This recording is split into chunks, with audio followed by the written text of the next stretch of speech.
हाँ, तो कहानी सुनोगे? अरे सुनोगे कि नहीं सुनोगे? चलो, तो कहानी से हम आज के लेक्चर की शुरुआत करते हैं। तो कहानी ऐसे है कि जो बहुत पुरानी कहानी, लगभग ये 90s 20s की कहानी, ठीक है। 90s 20s की कहानी, जब का साल था वो ब्लैक एंड व्हाइट वाला जमाना है ना, तो उस ब्लैक एंड व्हाइट जमाने की ये कहानी है। वहाँ पे एक बड़े ही प्यारे किरदार है जिनके बारे में हम लोग पहले चैप्टर में पढ़ रहे थे। तो मैं बता दूं उन्होंने क्या किया था। वो एक थे स्कूल टीचर। वो क्या थे? एक स्कूल टीचर। और उन्होंने किया क्या, उन्होंने बताया मैटर के बारे में। तो मैटर क्या होता है ना सर, जैसे कि हम लोग एग्जाम्पल ले सकते हैं चौक का, है ना। जैसे कि हम लोग एग्जाम्पल ले सकते हैं चौक का। तो चौक अगर देखोगे तो वो क्या है, किसी स्मॉलेस्ट पार्टिकल से बना हुआ है। और अगर हम लोग उसको फर्दर डिवाइड करें तो वो इजीली डिवाइड हो जाता है। ये बात हमने देखी है ना। हमने ऑब्जर्व भी की है, जब हम लोग छोटे थे तो चौक को जैसे ही बोर्ड पे लिखते थे, है ना, तो उसके जो पार्टिकल्स हैं वो नीचे गिर जाते थे। और उन पार्टिकल को अगर फर्दर डिवाइड किया गया तो वो फर्दर डिवाइड नहीं होते थे। तो इसी कंसेप्ट को जो साइंटिस्ट ने पकड़ा, उनका नाम था जॉन डाल्टन। उनका नाम था जॉन डाल्टन। उन्होंने बताया क्या, देखिए प्यारा सा स्टेटमेंट हमारे सामने रखा कि मैटर क्या होता है, ये स्मॉलेस्ट इंडिविजिबल पार्टिकल से बना हुआ होता है। और हम लोग जिसको प्यार से बोल देते हैं क्या, एटम, ठीक है। तो मैटर किससे बना हुआ होता है सर? एटम से बना हुआ होता है। तो मैटर अगर एटम से बना हुआ होता है तो उन्होंने ये एटम जो नाम है ये लाया कहां से, है ना। ये एटम जो नाम था वो लाया कहां से? तो एटम ये एक ग्रीक वर्ड है जिसमें एटोमिया, इसको हम लोग क्या बोलते हैं, अनकटेबल अनडिविजिबल, है ना। अनकटेबल और अनडिविजिबल इसका मतलब होता है। तो एटम जो है वो सबसे स्मॉलेस्ट इंडिविजुअल पार्टिकल है जो कभी भी फर्दर कट नहीं होता। बट अगर सामने देखा जाए, बहुत सारे साइंटिस्ट इसके खिलाफ थे, क्योंकि सर ये तो नहीं है जो आप बता रहे हो कि मैटर जो बना हुआ होता है एटम, और एटम सबसे इंडिविजुअल पार्टिकल है, ये सही नहीं है। इनसे भी इंडिविजुअल पार्टिकल हमारे पास में होते हैं। तो ये इंडिविजुअल पार्टिकल होते कौन से? इनको तो ये पता ही नहीं, डाल्टन्स को, इनको तो ये पता ही नहीं कि ये इंडिविजुअल पार्टिकल होते क्या है। तो बाकी साइंटिस्ट उन इंडिविजुअल पार्टिकल्स को ढूंढने के लिए उन्होंने अपनी जर्नी स्टार्ट की। और जैसे ही जर्नी स्टार्ट की वैसे ही उनको कुछ सब एटॉमिक पार्टिकल मिले, जो कि एटम जो है उन्हीं सब एटॉमिक पार्टिकल का बना हुआ है। और वो सब एटॉमिक पार्टिकल कौन से है, पता ही होगा आपको। कौन से सब एटॉमिक पार्टिकल्स? इलेक्ट्रॉन, प्रोटॉन्स और न्यूट्रॉन। तो हमें इस चैप्टर में इन्हीं के ही बारे में डिस्कशन करना है। और डाल्टन सर जो है उन्होंने जो बातें उनकी थ्योरी में नहीं बताई, उन थ्योरी को हमें यहाँ पे इलैबोरेट करना है। हमें उनके ड्रॉबैक्स को समझना है कि किस तरीके के उनके ड्रॉबैक्स थे, जहां पे ये सभी बातें ओवरकम करते हुए हमने इलेक्ट्रॉन को खोजा, हमने प्रोटॉन को खोजा, और हमने साथ ही साथ न्यूट्रॉन को भी खोज लिया। तो उनकी पहले तो खोज हमें करनी होगी, है ना। चैप्टर में हमें उनकी क्या करनी होगी, खोज करनी होगी। और खोज करने के बाद में हम लोग बनाएंगे एटम को, ठीक है। तो आज का चैप्टर तो वही होगा, क्या, स्ट्रक्चर्स ऑफ एटम। तो आज हमें समझना होगा एटम्स के बारे में, एटम्स होता क्या है उसके बारे में, और एटम बनता किससे है उनके बारे में। तो अगर इनके बारे में आपको बातें क्लियर हो जाएगी तो आगे जो भी मैं आपको पढ़ा दूंगा वो सारी बातें आपकी क्लियर होने वाली है, ठीक है। तो स्टार्ट करें आज का लेक्चर। चलिए स्टार्ट करते हैं। तो सर स्ट्रक्चर्स ऑफ एटम में जो एटम है ना, पहले हम उसकी बात कर लेते हैं। एटम की हम लोग बात कर लेते हैं। सर ये जो एटम है ये मानते हैं हम लोग कि स्मॉलेस्ट पार्टिकल है। ये एटम जो है हम लोग मानते हैं सर कि ये स्मॉलेस्ट पार्टिकल होता है, and it is made up of subatomic particle. It is made up of some atomic particles. तो वो सब एटॉमिक पार्टिकल्स होते कौन से हैं? तो सर हमें पता है ये होते हैं आपके इलेक्ट्रॉन, सर ये होते हैं हमारे प्रोटॉन्स, और ये होते हैं हमारे न्यूट्रॉन्स।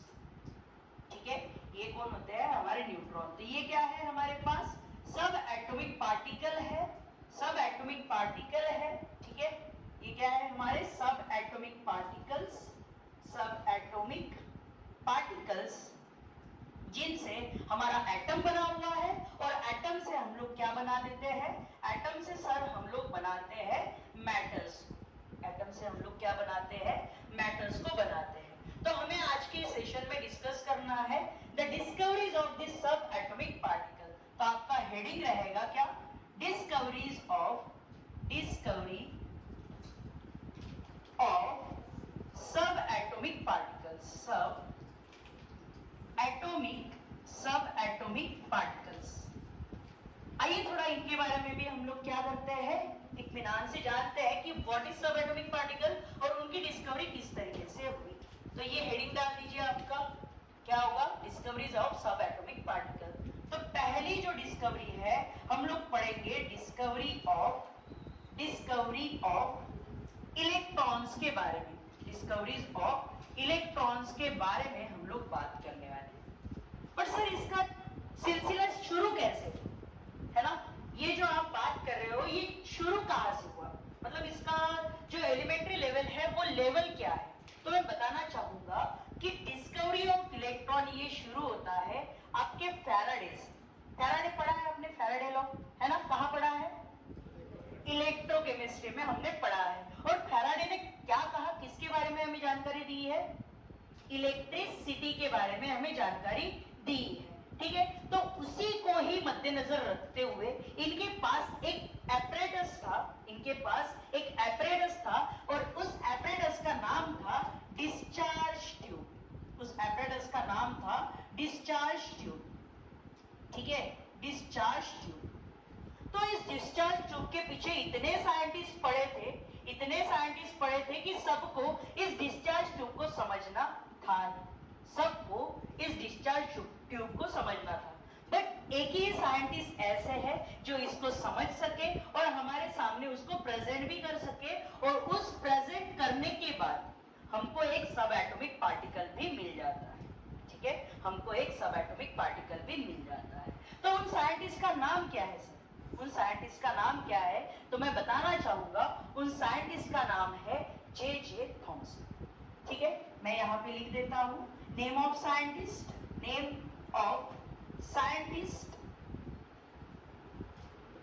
क्या था सर, जे थॉमसन। सर इन्होंने किया क्या, अरे भाई इन्होंने बहुत अच्छी तरीके से इस डिस्चार्ज ट्यूब को हमारे सामने प्रेजेंट किया। आइए मैं पहले स्ट्रक्चराइज कर देता हूँ आपके लिए डिस्चार्ज ट्यूब। ठीक है, ये जो डिस्चार्ज ट्यूब है ये दिखती कैसे, तो एक क्या है, ट्रांसपेरेंट ग्लास है, एक क्या है आपके सामने, ट्रांसपेरेंट ग्लास है जो कि एक पंप से कनेक्टेड है, जो कि क्या है, एक पंप से सर कनेक्टेड है। ओके, और साथ ही साथ यहाँ पे हम लोग दो लेते हैं मेटल के इलेक्ट्रोड। यहाँ पे हम लोग क्या लेते हैं, दो मेटल के इलेक्ट्रोड, और ये दोनों मेटल के इलेक्ट्रोड क्या होते हैं, हाई वोल्टेज बैटरी के साथ में, इसके साथ में हाई वोल्टेज बैटरी के साथ में ये दोनों के दोनों इलेक्ट्रोड कनेक्ट होते हैं, दोनों के दोनों इलेक्ट्रोड कनेक्ट होते हैं। यहाँ से निगेटिव टर्मिनल और यहाँ से पॉजिटिव टर्मिनल आपका रहता है। और सर ये जो पंप आपने लगाया इसको हम लोग बोलते हैं वैक्यूम पंप। सर इसका काम क्या है हम लोग जानेंगे। और ये जो होते हैं ये हमारे दो इलेक्ट्रोड्स हैं, ये क्या है हमारे पास, दोनों के दोनों इलेक्ट्रोड्स है, दोनों के दोनों क्या है, इलेक्ट्रोड्स है। और ये हमारी हाई वोल्टेज बैटरी, ये हमारी हाई वोल्टेज बैटरी है जो लगभग 10,000 वोल्ट का पोटेंशियल आपको क्रिएट करके देगी, जो लगभग कितना पोटेंशियल, 10,000 वोल्ट का पोटेंशियल क्रिएट करके देगी। और ये जो वैक्यूम पंप है इसका काम सिंपल यही है कि यहाँ पे जितने भी गैसेस प्रेजेंट होंगी, इसमें ये जो डिस्चार्ज ट्यूब है उसमें जितनी भी गैसेस होगी उन गैसेस का प्रेशर कम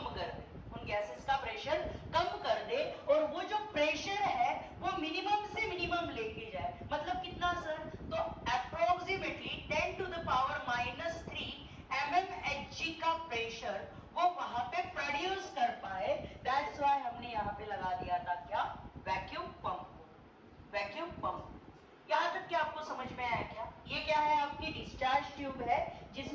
क्या क्या प्रेजेंट किया? हमने प्रेजेंट किया दो इलेक्ट्रोड को जो प्लेस कर दिया यहाँ पे, देन उस ग्लास ट्यूब को हमने वैक्यूम पंप के साथ में जोड़ दिया। और वैक्यूम पंप का काम क्या है कि जितनी भी गैसेस वहां पे प्रेजेंट है उन सारी गैसेस का जो प्रेशर है वो लगभग यहाँ तक के लेके जाए, ठीक है, लगभग यहाँ तक के लेके जाए। और ये जो है ना, ये लगभग वैक्यूम के प्रेशर के आसपास, दैट्स व्हाई हमने इसको क्या कह दिया, वैक्यूम पंप कह दिया। यहां तक की बात समझ में आई क्या? बताइए, यहां तक की बात समझ में आई? चलिए अभी हम लोग क्या करते हैं, अभी हम लोग पढ़ते हैं, ये तो हमने कंस्ट्रक्शन देख लिया, अभी हम इसका वर्किंग पढ़ते हैं। तो आइए वर्किंग की तरफ देखते हैं। तो वर्किंग में मैंने क्या कर दिया, मैंने इस पोटेंशियल को दौड़ाना स्टार्ट कर दिया। मैंने क्या किया, इस पोटेंशियल को दौड़ाना स्टार्ट कर दिया। तो ये क्या करेगा, पूरे सर्किट में दौड़ेगा, पूरे सर्किट में दौड़ेगा। और सर्किट में जब दौड़ेगा, ठीक है, आपको भी पता है डायरेक्शन इस तरीके से होती है। तो यहाँ पे क्या था सर, कुछ भी नहीं है ना, यहाँ पे कुछ मीडियम है क्या? नहीं, कुछ भी मीडियम नहीं है। तो मीडियम नहीं है तो इतनी एनर्जी के कारण, इतने एनर्जी के कारण यहां से कुछ पार्टिकल निकल रहे हैं, है ना, इस इलेक्ट्रोड से कुछ पार्टिकल निकल रहे हैं। और वो पार्टिकल स्ट्रेट लाइन से ट्रैवल कर जा रहे हैं दूसरे इलेक्ट्रोड की तरफ। तो सर ये कैसे समझ में है कि ये दूसरे इलेक्ट्रोड की तरफ ही जा रहे हैं? तो यहाँ पे उन्होंने एक चालाकी की, किन्ने, जे थॉमसन ने। उन्होंने क्या किया, इस इलेक्ट्रोड को उन्होंने परफोरेटेड बना दिया। मतलब क्या कि सर बीच बीच में यहाँ पे छेद कर दिए, छोटे छोटे, बिल्कुल छोटे छोटे छेद थे, ठीक है, वो होल्स कर दिए। और वो होल से ये जो रेस थे वो पास आउट होके इस स्क्रीन पे, मतलब जो ग्लास ट्यूब था उस पे जाके वो इंसिडेंट हो रहे थे। और ये जो इंसिडेंट जहां पे हो रहे थे, वो जो सरफेस था, वो सरफेस हमने क्या किया था सर, कोटेड करके रखा हुआ। क्या करके रखा हुआ था? कोटेड करके रखा हुआ था। और जो कोटेड सरफेस है, ये सरफेस था बना हुआ था जिंक सल्फेट का। ये सरफेस बना हुआ था किसका भाई? जिंक सल्फेट का। सर काम क्या है जिंक सल्फेट का? तो मैं बताना चाहूंगा, जैसे ही ये पार्टिकल इन सब्सटेंस पे इंसिडेंट हो रहे थे, वैसे वैसे वहां पे एक चमक, है ना, एक चमक को हम लोग क्या बोलते हैं? फ्लोरेसेंस, है ना, फ्लोरेसेंस। तो यहाँ पे एक चमक आ रहा था, एक फ्लोरेसेंस आ रहा था। तो इनमें से हमें ये समझ में आ रहा था कि सर इस इलेक्ट्रोड से कहीं तो भी कुछ रेज निकल रहे हैं। और वो जो रेज है वो ट्रैवल कर जा रहे हैं दूसरे इलेक्ट्रोड की तरफ। और वो उसके पीछे जो हमने स्क्रीन लगाई थी, जिसके पीछे हमने जो स्क्रीन लगाई थी, उस स्क्रीन से हमें समझ में आ रहा है कि ये आ रहे हैं और यहाँ पे इंसिडेंट कर रहे हैं। तो ये कहां से रहे, कोई बता सकता है मुझे? है ना, निगेटिव टर्मिनल से ये जा रहे हैं। मतलब ये कैथोड जो है यहाँ से जो निकल रहा है वो निगेटिव होगा, है ना। मतलब इस इलेक्ट्रोड को हमने नाम दे दिया सर, ये क्या है? Negative terminal. और इस इलेक्ट्रोड को नाम दे दिया, ये क्या है सर? Positive terminal. ओके, और ये जो निगेटिव टर्मिनल है तो इसको हमने नाम क्या दे दिया सर? ये है आपका कैथोड। और ये जो पॉजिटिव टर्मिनल है ये क्या है आपका? एनोड। तो डिस्चार्ज ट्यूब जो था वो कुछ इस तरीके से बिहेवियर बता रहा था। जो डिस्चार्ज ट्यूब था वो कुछ इस तरीके से बिहेवियर दिखा रहा था। एट द टाइम हम लोग इतना पोटेंशियल जब उसको दे रहे थे, हम लोग उसको दे रहे थे, तो रेज प्रोड्यूस हो रहे थे। और वो जो रेज है वो जा रहे थे एनोड की तरफ। और एनोड की तरफ जाके यहाँ पे जो हमने स्क्रीन लगाई थी, वो स्क्रीन के ऊपर जाके वो इंसिडेंट हो रहे थे। और इंसिडेंट होके वहां पे हमें फ्लोरोसेंस दिखाई पड़ रहा था। हमें क्या दिखाई पड़ रहा था? फ्लोरोसेंस, मतलब चकाकी, एक चमक वहां पे आ रही थी। तो यहाँ से कुछ रेज निकल रहे हैं, ये कंफर्म हो गया। बट रेज किस तरीके के है ना, रेज किस तरीके के हैं तो मैं यहाँ पे बताना चाहूंगा। जब उन्होंने ये रेज को स्टडी किया और स्टडी करके फिर उन रेज को उन्होंने नाम दे दिया, जो ये रेज थे वो रेज को नाम दिया उन्होंने कैथोड रेज। इन्होंने क्या नाम दे दिया, कैथोड रेज नाम दे दिया।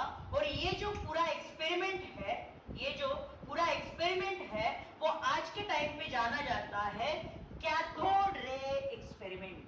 ये जो एक्सपेरिमेंट है वो जाना जाता है कैथोड रे ट्यूब एक्सपेरिमेंट के नाम से। कैथोड रे ट्यूब एक्सपेरिमेंट के नाम से ये एक्सपेरिमेंट जाना जाता है। और वहां पे जो ये कैथोड रे मिला, इनकी क्या है, अलग ही कुछ प्रॉपर्टी। ठीक है, तो आइए थोड़ा प्रॉपर्टीज के बारे में भी डिस्कशन कर लेते हैं। ठीक है, यहां तक क्या आपको समझ में आया क्या, बताइए। और कोई डाउट होगा तो वो भी बता सकते हैं। कुछ डाउट है यहां तक?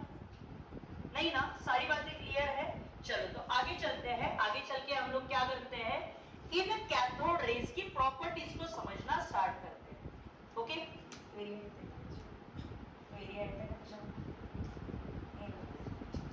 चलिए तो मैं यहाँ पे आपको रिप्रेजेंट कर देता हूँ इनकी प्रॉपर्टीज के बारे में। ओके, तो यहाँ पे लिख देते हैं प्रॉपर्टीज को, थोड़ा अच्छे से आएगा, है ना। यहाँ पे लिख देते हैं, आइए आइए। ठीक है, properties of cathode rays, properties of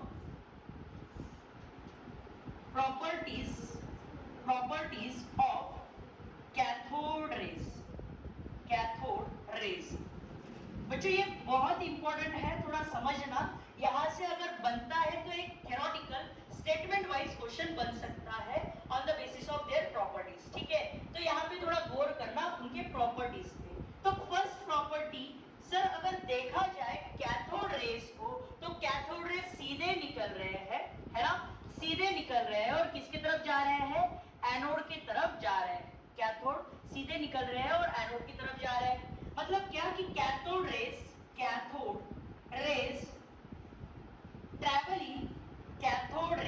travelling in a straight line. अरे भाई क्या कर रहे हैं वो लोग, स्ट्रेट लाइन में सर ट्रैवल कर रहे हैं। पहली प्रॉपर्टी है ना, यहां से आपको पहली प्रॉपर्टी मिल गई।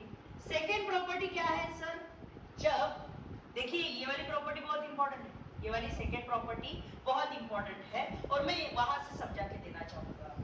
मैंने क्या कर दिया, मैंने इस पूरे एपरेटस को लगा दिया मैग्नेटिक फील्ड में। बात समझ में आ रही है क्या, मैंने जो ये एपरेटस है उस एपरेटस को लगा दिया कहां, मैग्नेटिक फील्ड में, या आप कह सकते हो उसको इलेक्ट्रिक फील्ड में डाल दो। ठीक है, दोनों भी फील्ड हमारे पास अवेलेबल है, तो हमने उन फील्ड में डाल दिया। तो सपोज करिए यहाँ पे मैंने क्या किया, यहाँ पे मैंने एक मैग्नेटिक और इलेक्ट्रिक फील्ड लगा दी। और लगा देने के बाद मैंने देखा कि इसको मैंने पॉजिटिव रख दिया और इसको मैंने निगेटिव कर दिया। और जब ये रेज यहाँ से निकल रहे थे, और जब वो मैग्नेटिक और इलेक्ट्रिक फील्ड के इन्फ्लुएंस में एंटर कर जा रहे थे, मैग्नेटिक और इलेक्ट्रिक फील्ड के इन्फ्लुएंस में एंटर कर जा रहे थे, at that time the deflection are shows, है ना। ये जो रेस थे, ये रेस क्या कर रहे थे, डिफ्लेक्शन कर रहे थे। और ये डिफ्लेक्शन जो है, ये deflection towards positive and show कर रहे हैं। ये डिफ्लेक्शन टुवर्ड्स किसके तरफ, पॉजिटिव एंड की तरफ, मतलब जो पॉजिटिव टर्मिनल था उसकी तरफ वो डिफ्लेक्शन शो कर रहे हैं। तो नेक्स्ट प्रॉपर्टी क्या है, इन अ मैग्नेटिक एंड या और मैग्नेटिक और इलेक्ट्रिक फील्ड,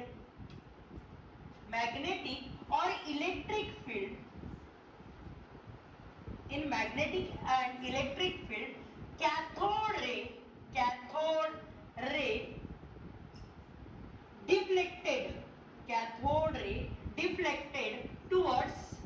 डिफ्लेक्टेड टुवर्ड्स किसके तरफ डिफ्लेक्ट हो रहे थे सर, पॉजिटिव टर्मिनल की तरफ, है ना। तो टुवर्ड्स पॉजिटिव, ठीक है बच्चों, तो पॉजिटिव टर्मिनल की तरफ वो डिफ्लेक्ट हो रहे थे। और अगर सर वो पॉजिटिव टर्मिनल की तरफ डिफ्लेक्ट हो रहे हैं, तो यहां से हम लोग क्या बोल सकते हैं, ठीक है, तो कैथोड रे कैसे है पर निगेटिव, है ना। तो यहाँ पे हम लोग ये भी बात लिख सकते हैं कि वो अगर किसके तरफ, पॉजिटिव टर्मिनल की तरफ डिफ्लेक्ट कर रहे ऑब्वियस है cathode ray have negative, cathode ray have negative charge, है ना। कैथोड रे पे क्या है सर, निगेटिव चार्ज है, ये हमका से यहाँ पे प्रूव हो जाएगा, है ना। तो अगर कैथोड पे निगेटिव चार्ज है ना, अगर कैथोड पे निगेटिव चार्ज है तो इन कैथोड रेस को उन्होंने प्यार से नाम दे दिया क्या, अरे भाई कैथोड रे को क्या नाम दे दिया फर्दर, कैथोड रेस को सर फर्दर नाम दे दिया cathode ray, further called as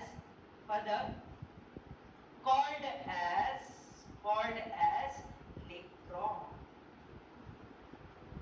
further called as electron. और यही से ही इलेक्ट्रॉन की डिस्कवरी जो है वो पूरी हुई। इस तरीके से इलेक्ट्रॉन की डिस्कवरी पूरी हुई। क्या बात समझ में आई आता सभी लोगों को? अगर किसी को कोई डाउट है तो अभी क्लियर कर सकता है, ठीक है। Any doubt? अरे पूछ सकता है, कोई बात नहीं। चलो मैं फिर से एक बार क्या कर देता हूँ, रिपीट कर देता हूँ आपके लिए कंसेप्ट क्या था और हमने इलेक्ट्रॉन की डिस्कवरी तक हम पहुंचे कैसे, है ना। इलेक्ट्रॉन की जो डिस्कवरी है वहां तक हम लोग पहुंचे कैसे। तो हम लोग पहुंचे यहाँ पे देखिए कि जब सब एटॉमिक पार्टिकल हमने देखे एटम के, तो वहां पे 3 सब एटॉमिक पार्टिकल दिख रहे थे, जिसमें पहला था इलेक्ट्रॉन, प्रोटॉन और क्या था, न्यूट्रॉन। तो वहां पे हमने चुना इलेक्ट्रॉन को कि हम लोग पहले क्या करेंगे, इलेक्ट्रॉन की डिस्कवरी करेंगे। हम लोग क्या करेंगे, पहले इलेक्ट्रॉन की डिस्कवरी करेंगे।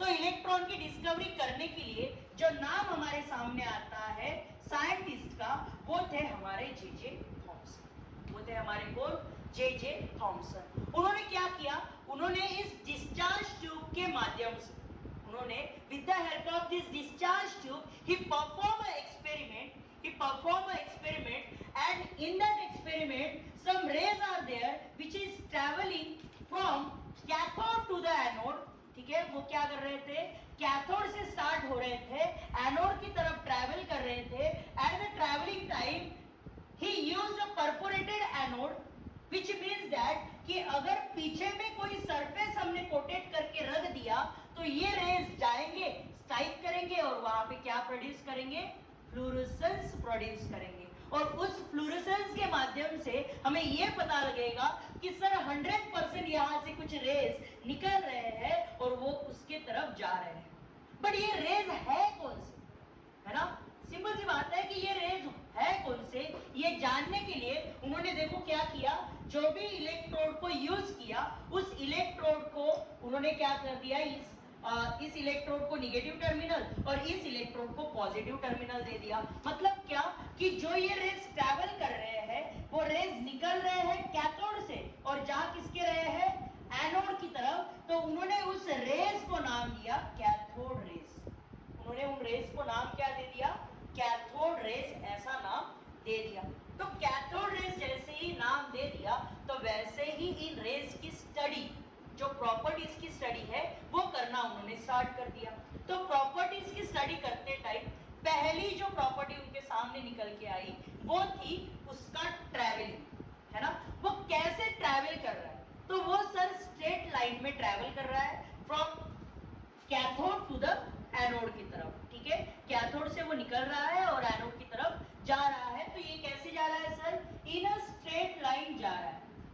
तो सर ये स्ट्रेट लाइन में जा रहा है, तो ऐसे कैसे ढूंढ लिया कि वो स्ट्रेट लाइन में ही जा रहा है, क्योंकि ये आंखों से थोड़ी ना दिखेगा सर। मुझे बताइए, ये रेज जो है यहाँ से निकल रहे हैं, मैंने बता दिया आपको कि ये रेज निकल रहे हैं, बट आंखों से दिखाई देगा कि ये नहीं सर। दिखाई कब देंगे, जब यहाँ पे वो स्ट्राइक करके फ्लोरेसेंस प्रोड्यूस करेंगे, एट दैट टाइम वो दिखाई देंगे, है ना। बट ऐसे तो बीच में कहीं पे वो दिखाई नहीं देते, वो ऐसे बीच में कहीं पे दिखाई नहीं देते। तो सर दिखेंगे कैसे, आपने बताया कि वो स्ट्रेट लाइन में ट्रैवल करते हैं, है ना। आपने बताया कि वो स्ट्रेट लाइन में ट्रैवल करते हैं। तो वो अगर दिखेंगे ही नहीं तो आप कैसे बोल दोगे कि वो स्ट्रेट लाइन में ट्रैवल करते हैं। तो हाँ भाई, आपका क्वेश्चन वैलिड है। तो मैं इसका आंसर देना चाहूंगा कि उन्होंने इनके बीच में एक ऑब्स्टेकल स्पेसिस या ऑब्स्टेकल ऑब्जेक्ट रख दिया था और उसके वजह से उस ऑब्स्टेकल का शैडो जो है वो पीछे आ रहा है। मतलब कि अगर देखिए हमारा सन रे मेरे पे अगर गिरेगा तो मेरा शैडो बनेगा पीछे, है ना? तो वो रेज दिख रहे हैं क्या आपको? नहीं दिख रहे हैं। एज अ व्हाइट लाइट कुछ तो भी आ रहा है हमारी तरफ, बट वो ऐसे रेज है, ऐसे दिख रहे हैं क्या? नहीं सर, जस्ट हम पे इंसिडेंट हो रहा है और इंसिडेंट होके हमारी शैडो जो है वो पीछे बन रही है, हमारी शैडो जो है वो पीछे बन रही है। तो इनमें भी कुछ वैसा ही हो रहा था। एक ऑब्स्टेकल हमने इस ट्यूब के बीच में लाके रख दिया और उस ऑब्स्टेकल का शैडो जो है वो पीछे दिख रहा, और उससे हमने ये कंक्लूड किया कि हाँ सर, ये जो रेज है वो स्ट्रेट लाइन से ही ट्रेवल कर रहे हैं, क्योंकि सन रेज भी हमारे तरफ जो आता है वो परपेंडिकुलरली आता है ना, कि पैरेलली आता है? कैसे आता है? ऐसे परपेंडिकुलरली आता है ना? तो परपेंडिकुलरली आता है तो परपेंडिकुलरली हमारी शैडो जो है वो पीछे बनती है ना? तो बस वही सिनेरियो था और वही यहाँ पे हमने एक्सप्लेन कर दिया, और उसी से और वो जो ऑब्स्टेकल वहां पे लगाया था उसी से ही ये प्रूव हो जाता है कि सर ये कैसा ट्रैवल करता है? स्ट्रेट लाइन ट्रैवल करता है। बात समझ में आई क्या? ठीक है, किसी ने अगर पूछा तो स्ट्रेट लाइन का मतलब ये उसको समझा देना। ठीक है, एक और नेचर उन्होंने प्रॉपर्टी में और एक नेचर ऐड कर दिया। क्या सर? कि जब उन्होंने इलेक्ट्रिक फील्ड और मैग्नेटिक फील्ड में इस डिस्चार्ज ट्यूब को रख दिया, एट द टाइम उन्होंने मैग्नेटिक फील्ड और इलेक्ट्रिक फील्ड में डिस्चार्ज ट्यूब को रख दिया, eight that time the rays are deflecting towards positive terminal. ये जो रेस थे निकल रहे थे वो रेस डिफ्लेक्ट हो रहे थे किसकी तरफ? पॉजिटिव टर्मिनल की तरफ डिफ्लेक्ट हो रहे थे। और अगर वो पॉजिटिव टर्मिनल की तरफ डिफ्लेक्ट होते हैं, अगर वो पॉजिटिव टर्मिनल की तरफ डिफ्लेक्ट होते हैं तो सर 101% उन पे चार्ज होगा, और निगेटिव चार्ज वाले स्पेसिस को उन्होंने फिर नाम दे दिया इलेक्ट्रॉन। तो इस तरीके से इलेक्ट्रॉन की डिस्कवरी पूरी। जस्ट इलेक्ट्रॉन की डिस्कवरी हुई, अभी तक के उन्होंने इलेक्ट्रॉन का चार्ज कितना है वो नहीं बताया, अभी तक के इलेक्ट्रॉन का मास कितना है वो भी नहीं बताया। ठीक है, तो आइए उनको फाइंड आउट करने की कोशिश। ठीक है, तो हम लोगों ने क्या किया? अभी तक डिस्कवरी ऑफ इलेक्ट्रॉन तक के हम लोग पहुंच गए। अभी हमारा टारगेट क्या होगा? सर हमारा टारगेट यही होगा कि इलेक्ट्रॉन का चार्ज हम निकाल पाए। हमारा टारगेट क्या होगा? हम इलेक्ट्रॉन का चार्ज निकाल पाए, हम इलेक्ट्रॉन का मास निकाल पाए। ठीक है, ये हमारा टारगेट होगा। तो आइए उसको ही समझने की कोशिश करते हैं कि हम लोग कैसे ये कैलकुलेट करेंगे कि हाँ सर इस पे चार्ज इतना है और इस पे मास जो है इतना है। ठीक है, तो आइए उसके बारे में थोड़ा सा डिस्कशन करते हैं। तो नेक्स्ट रीडिंग आपका क्या रहेगा? यहाँ तक के हो चुका है ना आपका लिख के? ठीक है, चलिए इसके बाद हम लोग क्या करते हैं? हम लोग क्या करते हैं? How to calculate. Next reading क्या होगा? Question mark. How to calculate mass of electron and charge on electron.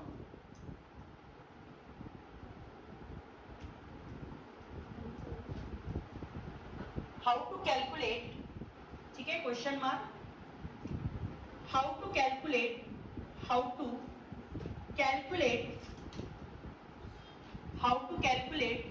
Mass of electrons and charge on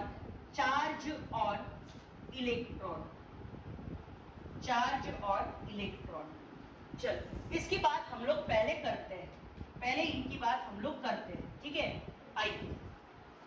तो ये जो हमारे जे थॉमसन सर थे, वो जे थॉमसन सर ने हमें एक बात तो बता दी थी। क्या बात थी सर वो? आइए बताता हूँ। तो हमारे जे थॉमसन सर ने हमें एक रिलेशन तो पहले ही दे दिया।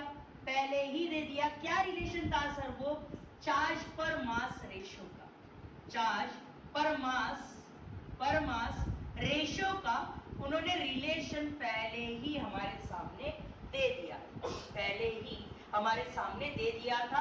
और वो जो चार्ज पर मास रेशो है उसको हम लोग रिप्रेजेंट कुछ इस तरीके से करते हैं। कुछ इस तरीके से करते हैं। तो चार्ज पर मास रेशियो पहले ही हमें कैलकुलेट करके दे दिया किसने, जे थॉमसन ने। और वो जो चार्ज पर मास रेशियो था, वो जो चार्ज पर मास रेशियो था उसकी वैल्यू लगभग 1.735 इंटू 10⁻11 कूलम केजी के बराबर था।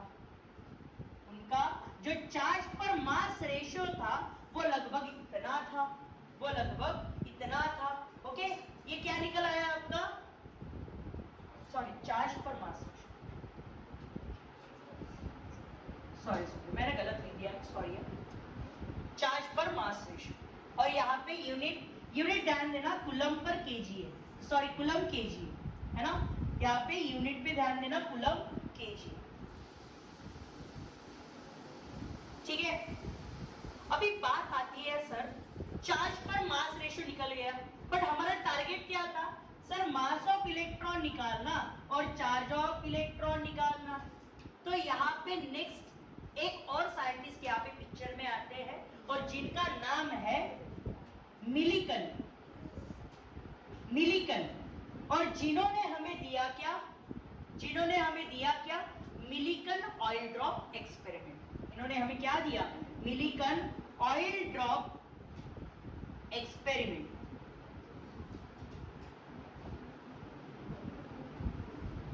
और मिलिकन ऑयल ड्रॉप एक्सपेरिमेंट का सेटअप मैं आपको बता ही दूंगा। ओके चलो, तो यहाँ पे क्या था, एक उन्होंने बनाई थी ऐसे एक चेंबर लिया था जो कि ट्रांसपेरेंट चेंबर था। उस ट्रांसपेरेंट चेंबर में उन्होंने क्या रखे थे, 2 इलेक्ट्रोड रखे थे। इस तरीके से उन्होंने उस चेंबर में 2, ये जो आपको दिखाई दे रहे हैं, ये दोनों के दोनों क्या है, आपके इलेक्ट्रोड है। एक इलेक्ट्रोड पॉजिटिव टर्मिनल और एक इलेक्ट्रोड निगेटिव टर्मिनल वाला होगा।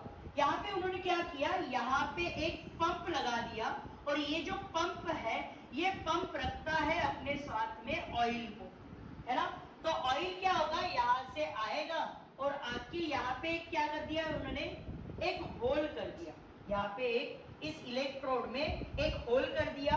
वो जो पंप से ऑयल आएगा और इस इलेक्ट्रोड के होल से नीचे गिरेगा। और आपको पता है एक पॉजिटिव है एक निगेटिव है, तो उसके कारण जैसे ही ये यहाँ पे जाएगा, तो मैं बताना चाहूंगा यहाँ पे एक उन्होंने क्या लगाया था एक्सरे जो है वो लगाया था। यहाँ पे क्या लगाया था, एक्सरे लगाया था। और वो जो एक्सरे है, जैसे जैसे ये बूंद गिरती रहती थी, उसके साथ में ये जो एक्सरे है, ये एक्सरे जाके टकराता था, है ना, ये एक्सरे जाके टकराता था। सर एक्सरे जाके टकराने के बाद होता क्या है, तो मैं बताना चाहूंगा, जैसे ही ये एक्सरे जाके वहां पे टकराता था, जैसे ही एक्सरे वहां पे जाके टकराता था, तो एट द टाइम ये जो ऑयल ड्रॉप है, ये ना ही नीचे जा सकता था और ना ही ये ऊपर जा सकता था। मतलब किसी भी इलेक्ट्रोड की तरफ ये ट्रैवल नहीं कर रहा था। और ये जो है, ये खुद में ही, ये जो ऑयल ड्रॉप्स है, ये ऑयल ड्रॉप्स खुद में ही क्या थे, किसी integral multiple of charge, integral multiple of charge of electron. ठीक है, integral multiple of charge of electron थे। और ये जो इंटीग्रल मल्टीपल है वो आपका क्या होगा, वो नंबर होगा। ठीक है, इंटीग्रल मल्टीपल जो है ये आपका एक कांस्टेंट नंबर होगा। बट हमें फोकस करना है कहा सर, चार्ज ऑफ इलेक्ट्रॉन। मतलब मिलिकन ऑयल ड्रॉप एक्सपेरिमेंट से हमें क्या मिल गया भाई, क्या मिल गया, चार्ज ऑफ इलेक्ट्रॉन मिल गया। और वो जो चार्ज था वो इंटीग्रल मल्टीपल था। और ये जो इंटीग्रल मल्टीपल है, ये आपकी कुछ कांस्टेंट वैल्यूज होगी, उनको हमें फोकस नहीं करना। हमें फोकस करना है चार्ज ऑफ इलेक्ट्रॉन। और चार्ज ऑफ इलेक्ट्रॉन उसकी वैल्यू निकल के यहाँ से आई। और उन्होंने मिलिकन ने हमें बताया चार्ज ऑफ इलेक्ट्रॉन की वैल्यू जो कि आपकी निकल के आती थी -1.6 इंटू 10⁻⁻19। अरे क्या होगा यूनिट, कूलम होगा। सर चार्ज है ना, तो इस तरीके से चार्ज भी फाइंड आउट हो, इस तरीके से चार्ज भी यहाँ पे फाइंड आउट हो गया। सर चार्ज किसका? अरे भाई इलेक्ट्रॉन।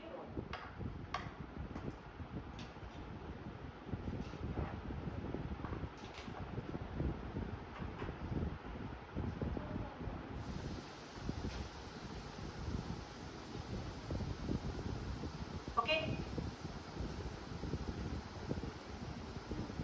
ठीक है, तो यहां तक हमने क्या पढ़ा कि सर हमने पढ़ा अबाउट कि हमें निकालना क्या था। सर ये हमारा क्वेश्चन था कि हमें टैकल करना था किसको, how to calculate the mass of electron and charge on electron.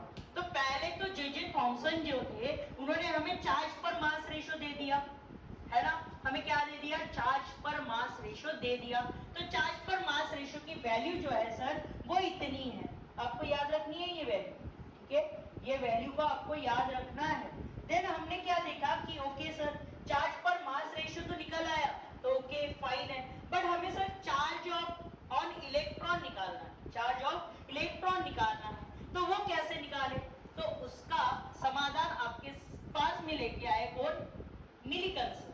Okay, और मिलिकन सर ने हमारे सामने क्या रख दिया, ऑयल ड्रॉप एक्सपेरिमेंट रख दिया, हमारे सामने क्या रख दिया, ऑयल ड्रॉप एक्सपेरिमेंट रख दिया। और उस ऑयल ड्रॉप एक्सपेरिमेंट का सेटअप कुछ इस तरीके से था, ठीक है, और ये आपके एनसीईआरटी में ग्रीन पैराग्राफ में दिया हुआ है, तो घर पे जाने के बाद वो भी थोड़ा पढ़ लीजिएगा। ओके, तो यहाँ पे जो है मिलिकन ऑयल ड्रॉप एक्सपेरिमेंट कुछ इस तरीके से परफॉर्म किया, और जब ये पार्टिकल्स जो आपको ऑयल ड्रॉप दिख रहे हैं उन पे जब ये एक्सरे जाके स्ट्राइक हो रहा था, तो यहाँ पे एक चार्ज तैयार हो रहा था, यहाँ पे क्या हो रहा था, एक चार्ज जनरेट हो रहा था। और वो जो चार्ज है वो ऑयल ड्रॉप्स जो है वो ऑयल ड्रॉप्स अपने पे रखते थे।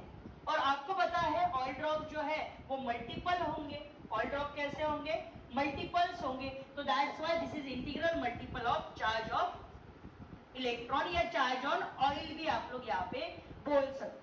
तो वो जब कैलकुलेट करके मिलिकन ने हमें बताया, तो वो चार्ज ये इतना निकल आ रहा था, वो जो चार्ज है वो कुछ इतना निकल आ रहा था, ठीक है। तो हमें दो चीज यहाँ पे मिल गई, क्या क्या सर, चार्ज पर मास रेशो हमें मिल गया, और साथ ही साथ हमें क्या मिला, चार्ज ऑफ इलेक्ट्रॉन भी मिल गया। अभी पॉइंट कहाँ पे अड़ा हुआ है, मास ऑफ इलेक्ट्रॉन निकालना, पॉइंट कहाँ पे अड़ा हुआ है, मास ऑफ इलेक्ट्रॉन निकालना। तो आइए मैं थोड़ा यहाँ पे बता देता हूँ आपको, यहाँ पे तो भी गलत हो गया था, कौन बताएगा भाई, यहाँ पे भी तो गलत हो गया था, है ना, चल अभी सही कर दिया मैंने, अभी सही कर दिया। ओके, अभी पॉइंट क्या है, अभी पॉइंट क्या है, हमें सर मास ऑफ इलेक्ट्रॉन निकालना है, हमें सर मास ऑफ इलेक्ट्रॉन निकालना है। तो अगर मास ऑफ इलेक्ट्रॉन निकालना है तो आपको कुछ इस तरीके से देना होगा, क्या बताइए,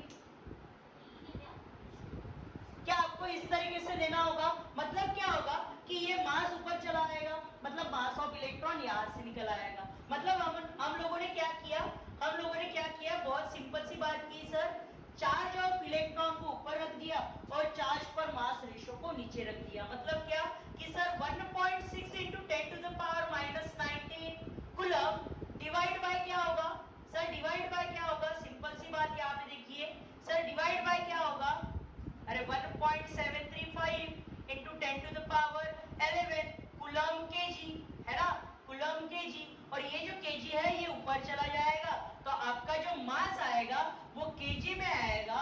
और इसका आंसर आपको कमेंट बॉक्स में देना है और आप लोगों को कैलकुलेट करके देना है, ठीक है। तो इसका आंसर कैलकुलेट करके मुझे बताओ कितना आएगा, कितना कितना कितना, 9.1 into 10 to the power -31 in a kg, ठीक है। तो आप लोग कमेंट बॉक्स में बताओ, ठीक है, इन्होंने तो बता दिया। ओके, तो इस तरीके से हमारी पूरी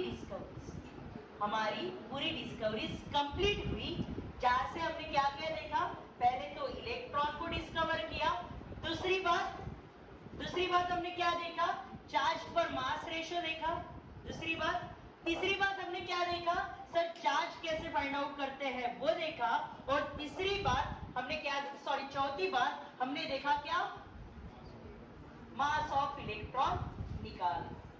तो यहां तक ये बातें थी, यहाँ तक ये बातें थी और इस तरीके से डिस्कवरी ऑफ इलेक्ट्रॉन कंप्लीट होती है।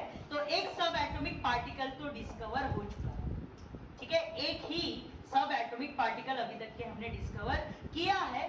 बाकी भी सब एटॉमिक पार्टिकल को डिस्कवर करने के लिए आपको देखना होगा नेक्स्ट एपिसोड, और नेक्स्ट एपिसोड जो होगा वो कल आएगा। तो तब तक के लिए हम लोग यहीं पे ही रोक देते हैं। तर आजसाठी एवढंच, उद्या भेटूया याच वेळेवर याच ठिकाणी एका नवीन टॉपिक सोबत। तब तक के लिए बाय बाय, थँक्यू।